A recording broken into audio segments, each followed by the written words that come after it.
como les decía, nuestros trabajos son parte de los proyectos que desarrollo con el equipo del Centro de Investigación de Ruinas de San Francisco del Área Fundacional de Mendoza, con el equipo del Laboratorio de Arqueología Histórica y Etnohistoria de la Facultad de Filosofía y Letras de la UNCUYO, y del IANIGLA, donde me desempeño como investigadora adjunta. Como les decía, esta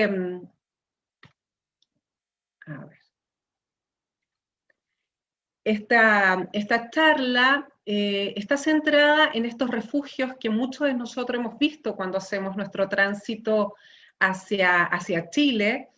o cuando vamos de visita a la alta montaña, y siempre llamó nuestra atención al equipo de investigación poder algún día realizar investigaciones en estos lugares, especialmente porque estábamos desarrollando arqueología tanto prehispánica como arqueología histórica, arqueología poshispánica de tiempos coloniales y republicanos en la ciudad de Mendoza. Y en nuestro tránsito por la cordillera, por la Ruta 7, siempre nos preguntábamos sobre lo que habían significado estas casas del rey, estas postas de correo que están en el camino, tanto del lado argentino como del lado chileno. Así que con diversos proyectos, especialmente el de la Secretaría de Ciencia y Técnica de la Universidad Nacional de Cuyo y el proyecto de alta montaña que tiene IANIGLA, encaramos este año una de las investigaciones, si bien desde el año 2017 estamos haciendo trabajo en las casuchas. Esta es una vista desde dentro de la casucha de Paramillo de las Cuevas, y es como probablemente nosotros hoy en el siglo XXI estamos viendo este valle glaciar, y como probablemente lo vieron los ocupantes desde fines del siglo XVIII. ¿Cómo conocer las casuchas del rey? Si nosotros tenemos curiosidad por conocer estas casuchas, hay muchísima información en internet, hay páginas como esta de la Cámara de Turismo de Mendoza, donde se hacen semblanzas sobre las casuchas, también muchas páginas privadas, digamos, de personas interesadas en la historia de Mendoza, en la historia de la alta montaña, también en folletería que ha producido la Dirección de Patrimonio, preocupada por la conservación, el estudio de estos refugios de alta montaña, como los ejemplos que estamos viendo ahora en pantalla. También otra forma, quizás más profunda, de ingresar a la problemática de las postas de correo o los refugios de alta montaña de estas casas,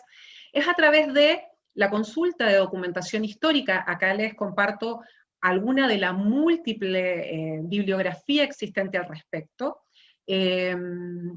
También los estudios arquitectónicos que se han desarrollado,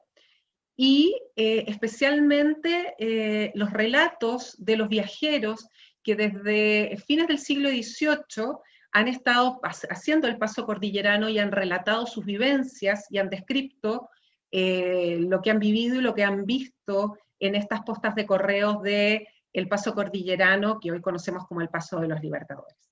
Esta presentación está basada especialmente en las investigaciones realizadas por Pedro Santos Martínez. Tiene varias, sobre todo esta del año 62, es bastante interesante, donde él estudia las comunicaciones del Virreinato del Río y la Plata y Chile. También hemos consultado los trabajos de Pablo Lacoste, referidos al arrieraje, referidos a las construcciones abovedadas de la zona cuyana, y también otra bibliografía, pero básicamente los trabajos de Santos Martínez y de Pablo Lacoste. A nivel arquitectónico están los relevamientos hechos por la arquitecta Graciela Moretti, que trabaja, bueno, es una destacada arquitecta de la Dirección de Patrimonio, y también hemos consultado a algunos viajeros, especialmente los relatos de Ignacio Ricart, de 1863. En esta tapa que vemos en pantalla es la tapa de Viaje a través de los Andes de este inglés Ignacio Ricart. Las casuchas del rey, estas postas de correo, han llamado la atención desde su creación, fueron fundamentales para unir, comunicar las dos vertientes cordilleranas Mendoza con Santa Rosa de los Andes, o la ciudad de los Andes, como la conocemos actualmente,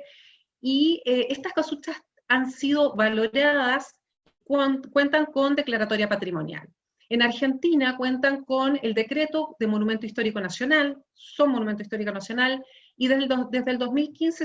han sido declaradas vías panorámicas a nivel de la legislatura provincial.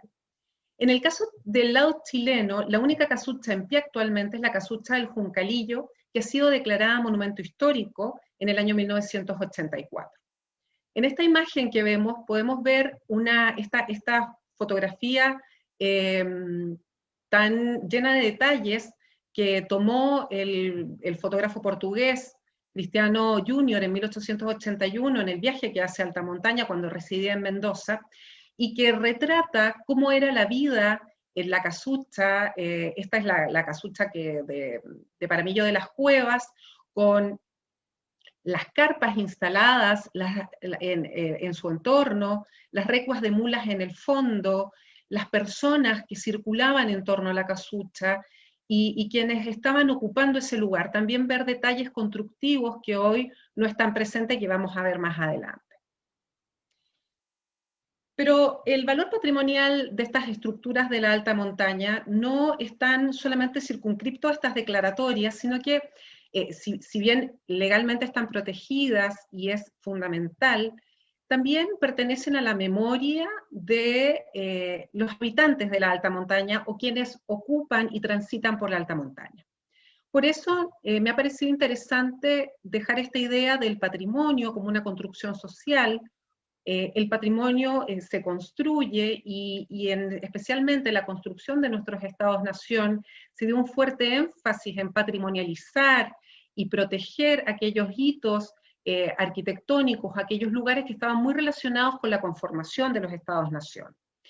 Pero el patrimonio también es una construcción que hacemos todos a través de nuestros recuerdos, de nuestra memoria, y eso es un poco por donde van nuestras investigaciones arqueológicas. El valor de las casuchas es innegable y es grandísimo. Valor histórico, valor arquitectónico, el tremendo valor paisajístico en esta construcción, en esta antropización que hacen del espacio de la alta montaña y que ha perdurado por siglos, y el valor patrimonial social que tienen estas estructuras. ¿Por qué? Porque estas estructuras ponen en evidencia y materializan y visibilizan lo que ha sido el paso cordillerano a través del tiempo, no solamente durante la colonia o durante el periodo republicano o hasta nuestro presente, sino que materializan ese paso cordillerano que lo desarrollan los seres humanos desde que ocupan la región cuyana y el centro de Chile, desde hace 12.000 años, que son las evidencias más tempranas de población humana y cazadores-recolectores, ocupando espacios de altura en precordillera, y hace por lo menos 6.000 años ocupando espacios en alta montaña, como han constatado las investigaciones de colegas que están desarrollando investigaciones sobre las ocupaciones de cazadores-recolectores en la alta montaña mendocina. Y actualmente evidencian que este paso ha sido fundamental en este tramo del corredor bioceánico desde la colonia. Una de las preguntas que nos hacemos y que podemos, digamos, ver o visualizar en esta imagen de Félix Leblanc del año 1900, es una pregunta sobre qué personas, qué agentes sociales habitaron y construyeron estos paisajes en torno a las casuchas desde fines del siglo XVIII. En los relatos históricos podemos visualizar agentes sociales con una alta visibilidad, como personajes históricos de gran relevancia, como viajeros, naturalistas, personajes, digamos, con un nombre escrito en la historia argentina. Pero quizás de una forma de menor visibilidad o de forma más diluida, quedan aquellos agentes que fueron fundamentales en el tránsito cordillerano y que fueron actores en la economía de intercambio y de comercio entre el Atlántico y el Pacífico, como fueron los arrieros, o como aquellas personas esclavizadas que fueron comercializadas y transportadas a través de este camino, y también otros agentes sociales que quizás están invisibilizados o diluidos de la documentación, mujeres, niños que transitaron. Nuestro trabajo es arqueológico, básicamente. En este momento, un miembro del equipo y que lideró los trabajos en la casucha del lado chileno, el Juncalillo, el licenciado Marcos Quiroga, colega, está desarrollando una interesante investigación histórica. Así que en esta presentación vamos a hacer un breve repaso por la historia de las casuchas. Acá podemos ver, marcada debajo de esa estrella, la casucha de Paramillo Las Cuevas, que nos ocupa en esta presentación. Y para entender el valor y la importancia de las casuchas, pienso que es importante entender el valor de los caminos en la cordillera y los caminos en la altura. Estos caminos que en realidad, la Ruta 7 que conocemos actualmente, son caminos muy antiguos, probablemente huellas o senderos ocupadas por cazadores-recolectores o por pueblos agroalfareros hace 2000, 1000 años atrás, pero que están materializados por lo que todos conocemos y que es muy visible y todos conocemos como es el Camino del Inca, que es esta materialización con tambos y trazas que hace la dominación incaica, el famoso Capac Ñan, durante la dominación del Tahuantinsuyo en esta área meridional del imperio. Y que hoy es parte de la traza o es parte de esos caminos que transitamos con la Ruta 7. Estos caminos han tenido a través del tiempo, en tiempos profundos y más recientes, una importancia estratégica para la subsistencia humana, para la economía, para la política y para el dominio militar, tanto en la colonia, como vamos a ver, como lo fue también para el dominio incaico, antes de la llegada de los españoles. Yendo a las casuchas, estas son construcciones de fines del siglo XVIII, construidas para facilitar el cruce de la cordillera Nevada, e integrar durante todo el año, durante 12 meses, ambas vertientes cordilleranas, posibilitando el flujo del correo, que era fundamental para el dominio de las colonias en esta zona meridional de la corona española, y además era una opción cómoda y menos costosa que la vía marítima por el extremo sur, por el estrecho de Magallanes. Es interesante lo que menciona el abate Molina, que rescatamos de la publicación de Santos Martínez, es que el abate Molina, a fines del siglo XVIII, menciona que las casuchas fueron construidas usando como precedente las casas mandadas a hacer por los incas como refugio. Es decir, hay un antecedente probablemente de las construcciones o de los lugares estratégicos que ya los incas habían usado para descansar, para pernoctar y para refugiarse cuando hacían el tránsito cordillerano antes de la llegada de los españoles. Este proyecto de los refugios surge con una imagen emblemática, con un personaje emblemático, que es don Ambrosio Higgins, padre de Bernardo Higgins, ya que él toma toda esta documentación que existía sobre la peligrosidad del cruce cordillerano a fines del siglo XVIII, debido a las nevadas, aludes y derrumbes. Él participó activamente, junto a los ingenieros Garland, a el trabajo de mantenimiento y mejoras de los caminos del siglo XVIII, y luego de una experiencia traumática en 1763, donde casi pierde la vida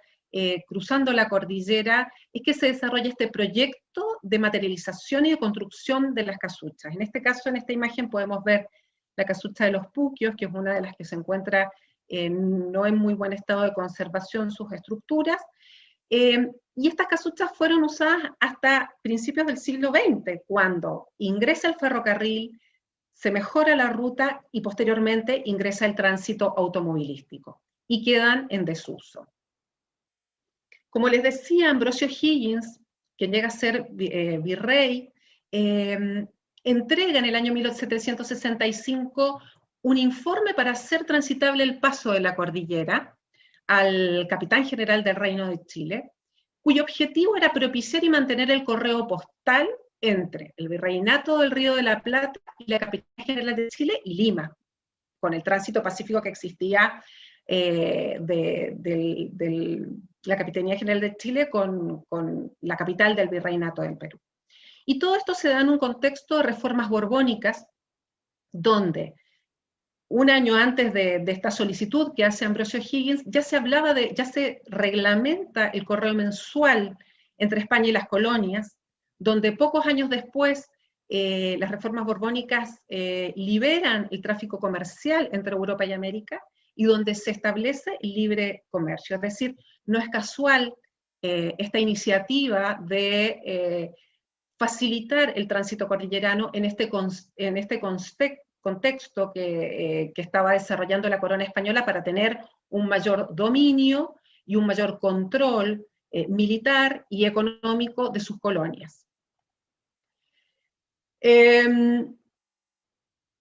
¿Cómo eran estas casuchas? ¿Qué materiales usaron? Hay muchísima bibliografía, como les decía, hay muchísimos trabajos donde se menciona, reseñas históricas, trabajos de investigación también, pero básicamente las directrices están en este documento de Ambrosio Higgins. Tenían que estar construidas sobre arcos confeccionadas con ladrillo y cal, de 3 varas de altos y 5 o 6 en cuadrado. Iba a ser construida por jornaleros y reos. Los materiales tenían que ser llevados desde Chile, desde Santa Rosa de los Andes, desde el Valle de la Concagua, hacia la alta montaña para la construcción de estas casas. Los techos tenían que ser de madera, a modo de pirámide, para que no se acumulara la nieve, y tenía que contar con un armario donde se pudieran guardar vituallas y leña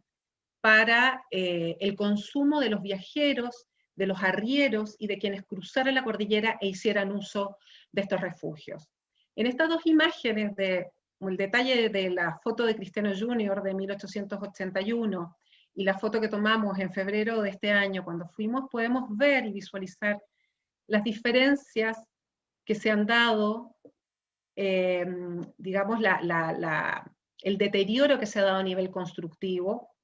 Por ejemplo, la pérdida de esta pequeña cúpula, el techo a 2 aguas, donde acá ya solamente estamos conservando el esqueleto de la casucha de Paramillo de las Cueves, donde se ha perdido esta cúpula, la techumbre y probablemente muchísimos aspectos arquitectónicos. Sí es interesante hacer en este juego de fotos de contraste lo que pasó con la estructura y con el paisaje en más de 2 siglos. Sí es evidente que sigue siendo de interés para las personas que aparecen en estas fotografías. La administración de las casuchas hasta 1776, antes de que Mendoza pasara el virreinato del Río de la Plata, estuvo regulada, vigilada y mantenida por el Reino de Chile, y luego compartida, luego de 1776, por el virreinato del Río de la Plata. Se pagaba un impuesto para poder cruzar la cordillera y usarlas, y se registran muchísimo vandalismo de las casuchas, sobre todo para hacer uso de elementos que quizás podían servir en un momento de extremo frío o extrema necesidad en el cruce de la alta montaña, y se registran reparaciones desde pocos años después de ser construidas a fines del siglo XVIII. En esta imagen vemos la casucha del Juncalillo en el lado chileno. Fue restaurada por el Ministerio de Obras Públicas del Gobierno de Chile en el año 88, y podemos ver sus características bastante particulares, construida a ras del suelo, a diferencia de otras casuchas que podemos ver del lado argentino que están construidas sobre taludes. Tiene un corral bastante estructurado en su frente, y está protegida, construida bajo protección de una gran roca. Esta casucha está en un sector del Ejército de Chile, en la primera curva, viniendo de Chile a Mendoza, la primera curva de la cuesta de la subida conocida como de los Caracoles. Un aspecto que llama la atención, y con esto ya vamos a ir cerrando la parte histórica, es esto de cuántas casuchas eran. Hay muchas, digamos, preguntas, si eran 6, si eran 8. Básicamente el proyecto original eran 6 casuchas. El proyecto de Ambrosio Higgins eran casuchas de oeste a este: Ojos de Agua, Alto de la Laguna, Cumbre de la Cordillera, Las Cuevas, Puente de Inca y Punta de Vacas. Años después, el gobernador, capitán general de Chile, Jáuregui, manda a construir 2 casuchas más, es decir, se suman 2 y son 8 casuchas, una en el repecho de las cuevas y otra en la zona de los caracoles. Las conocidas actualmente son las casuchas de este a oeste, son la de Vacas, la de Puquios, la Paramillo de las Cuevas, la Cumbre de la Cordillera, que esa estaba ubicada donde está actualmente en el sector del Cristo Redentor, y del lado chileno la casucha de la Calavera, Juncalillo y el Ojos de Agua, que es conocido como el lugar donde estaba el tambo incaico Ojos de Agua. Las que están en rojo son las casuchas que están actualmente en pie en distintos estados de conservación. Como podemos ver en estos óleos y estas litografías del siglo XIX y del siglo XVIII, estas imágenes evocan esas visiones que tenían los naturalistas, los viajeros y los artistas al llegar a estos importantes hitos en el cruce cordillerano hace 2 siglos atrás. Son bastante relevantes estas imágenes para los análisis y reconstrucciones históricas. Acá tenemos este plano de 1781, donde su leyenda se indican la presencia de 8 casuchas. Este es un plano que está en el Archivo General de Indias. Esta imagen la tomamos de la publicación de Santos Martínez, pero ya 20 años después, de 1791 a 1810, en la Revolución de Mayo ya se registraban 6 casuchas solamente. Pasemos a la arqueología de las casuchas del Rey. Como les conté en un principio, nuestro primer trabajo fue en la única casucha en pie del lado chileno, fue el año 2017, fue liderado por el colega Marcos Quiroga, quien en ese momento estaba trabajando en una organización no gubernamental, Proaconcagua, y gracias a las gestiones de ese organismo pudo realizarse un trabajo de colaboración binacional para hacer el primer trabajo arqueológico en esta casucha. Tuvo bastante repercusión mediática, la imagen de abajo es una imagen que salió en un diario de la zona de los Andes, pero también se hicieron reportajes televisivos, uno que salió en Megavisión y que, bueno, estaba bastante, digamos, interesado los medios en este trabajo que se estaban haciendo en estas estructuras. 2 años después, un poquito más de 2 años después, en febrero del 2020, hace unos meses, antes de la pandemia, pudimos concretar nuestro primer trabajo arqueológico en una de las casuchas, en la casucha del Rey de Paramillo de las Cuevas, luego de las gestiones correspondientes en la Dirección de Patrimonio para obtener los permisos, y los hicimos en el marco de un proyecto de la Secretaría de Ciencias y Técnicas de la Universidad Nacional de Cuyo y del proyecto de alta montaña de Llanigla, donde trabajamos los colegas e investigadores del Centro de Investigación en Ruinas de San Francisco, el Laboratorio de Arqueología Histórica y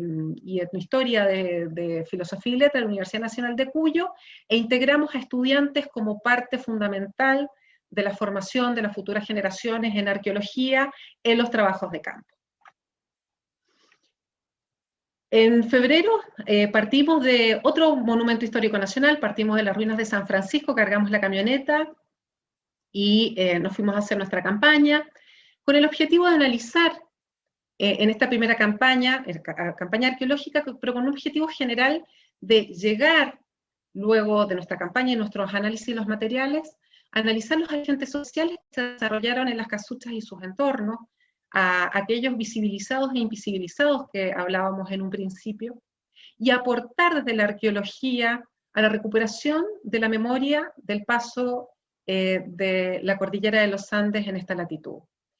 Lo hicimos desde los métodos y técnicas que nos brinda y que desarrollamos desde la arqueología, pero estudiamos básicamente aspectos relacionados con el estudio de las actividades humanas, definición cronológica de las ocupaciones, analizar la procedencia de los materiales arqueológicos que obtenemos de las excavaciones y recolecciones, analizar los recursos animales y vegetales que fueron consumidos, aportar al conocimiento de la tecnología constructiva del edificio y hacer un relevamiento arquitectónico desde la arqueología de la arquitectura. Cuando llegamos a la casucha de Paramillo de las Cuevas, lo primero que hicimos fue hacer una observación del estado en que se encontraba el entorno de la casucha, si bien contábamos con el registro de bienes patrimoniales realizados por la Dirección de Patrimonio, por la arquitecta Graciela Moretti, que ya daba señales del bajo estado de conservación del edificio, pero que constatamos que el entorno también estaba bastante impactado,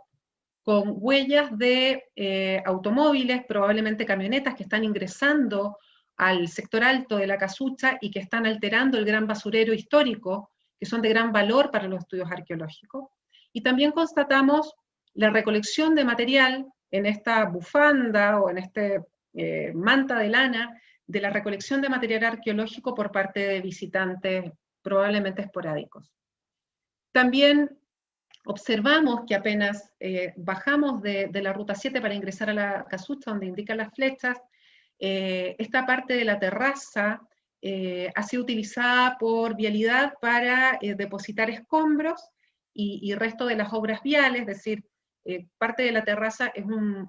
basurero, y que están impactando y afectan no solamente al edificio, sino que al entorno de este bien patrimonial. En esta imagen podemos ver el Cerro Tolosa al fondo, que es tan importante y ha sido registrado por los pintores y naturalistas. Las primeras labores arqueológicas que desarrollamos están relacionadas con la prospección, mapeo de materiales en superficie y recolección de material superficial. Y en las primeras prospecciones intensivas lo que detectamos fue una gran dispersión del frente de la casucha hacia el este y una gran concentración en un basurero de vidrios que vamos a ver más adelante, que se encuentra detrás de la casucha en el sector sur. El trabajo de mapeo para la recolección superficial es fundamental,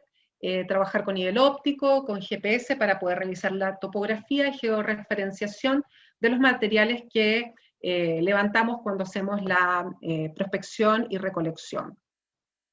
Luego de esta primera etapa, en superficie, planteamos excavaciones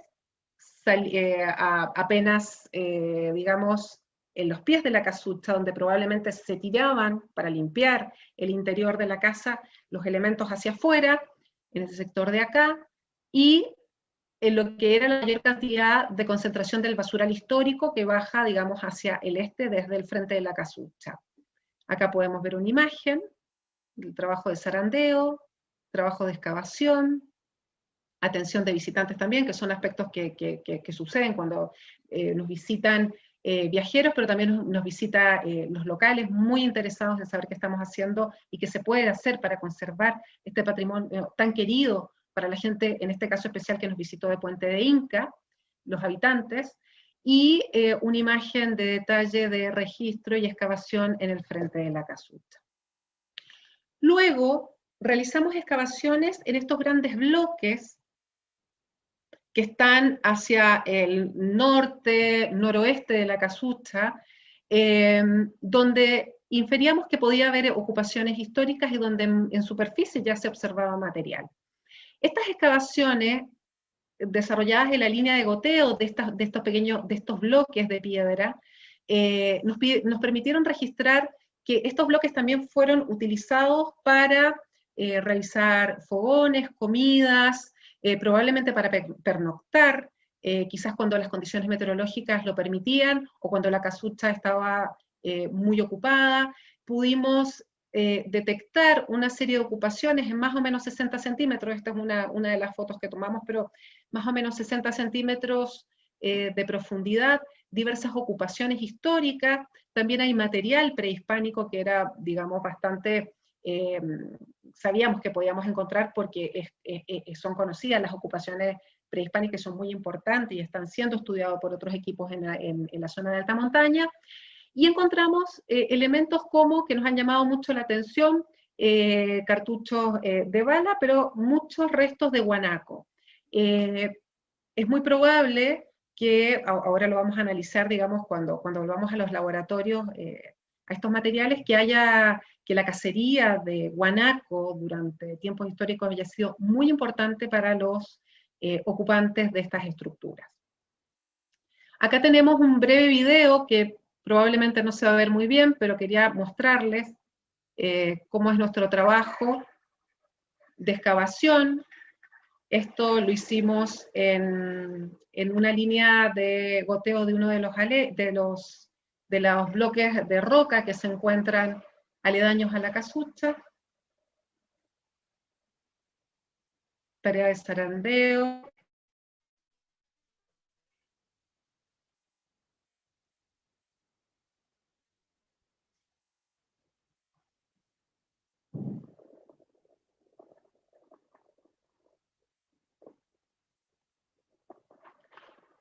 Y esa es otra de las excavaciones que hicimos bajo el otro bloque rocoso.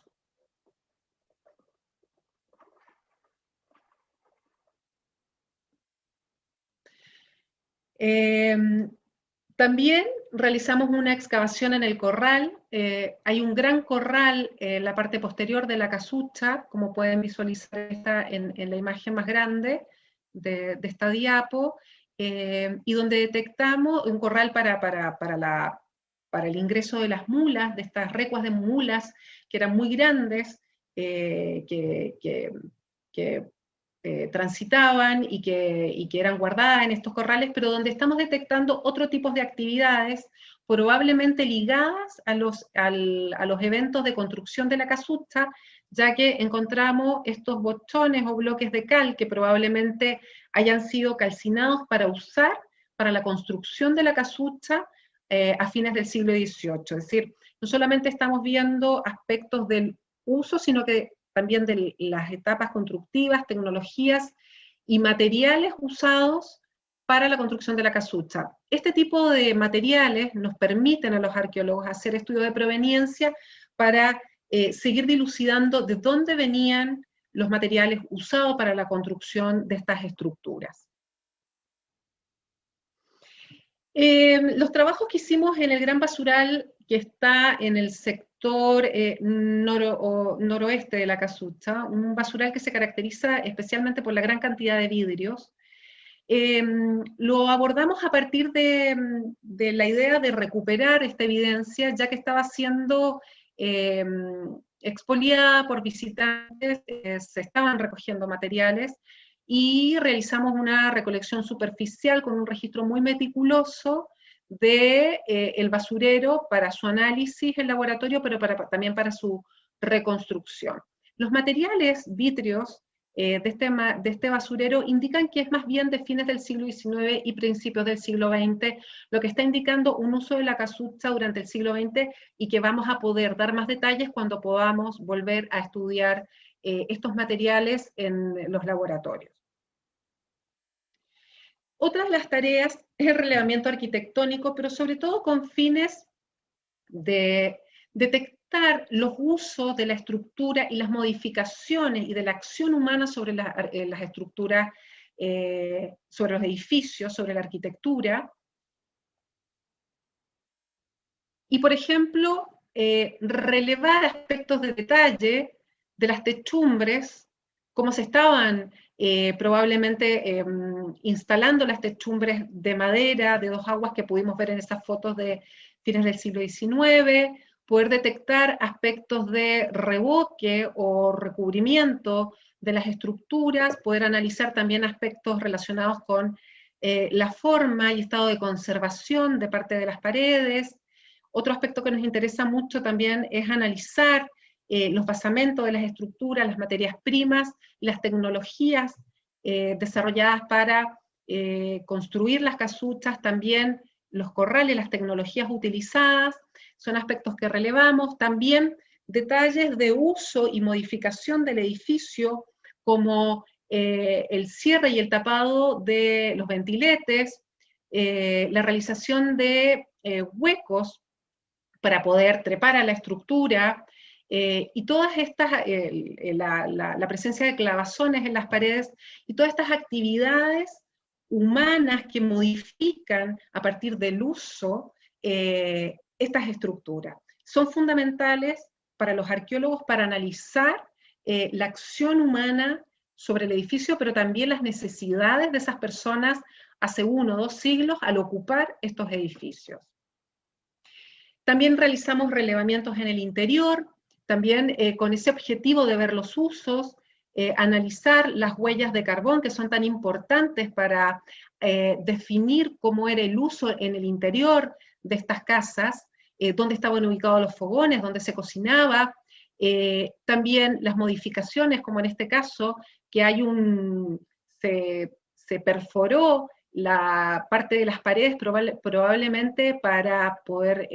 poner elementos importantes durante su uso, estas perforaciones como las que vemos en este sector de las paredes, acá abajo, los usos actuales, donde se hacen los fogones o los lugares de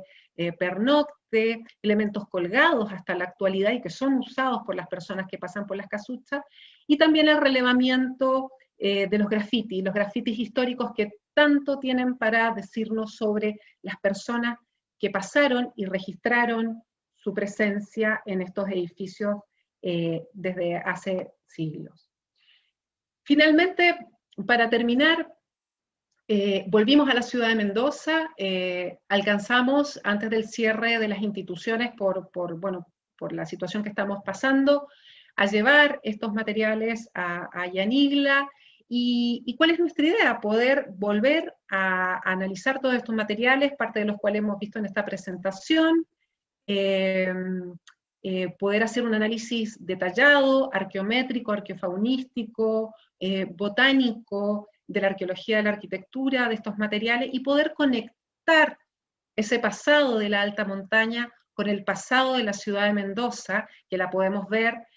reflejada en estas fotos de Cristiano Junior de fines del siglo XIX. Poder conectar la vida en alta montaña, el comercio, el tráfico en alta montaña con la realidad de la ciudad de Mendoza en el siglo XVIII, en el siglo XIX y también en el siglo XX.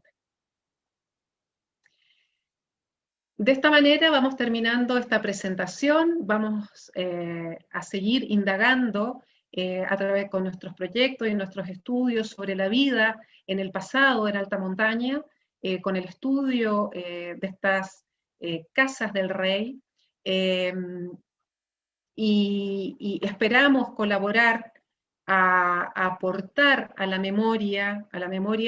mendocina, pero también a la memoria de lo que, del tránsito cordillerano entre ambas vertientes, de la relación que ha existido siempre entre quienes habitan el lado oriental y el lado occidental, el lado argentino y el lado chileno de la cordillera, y poder brindar, aportar esa memoria para conocer nuestro pasado, para conocernos mejor nuestro presente y para poder aportar a las políticas de conservación, preservación y conocimiento de nuestra identidad.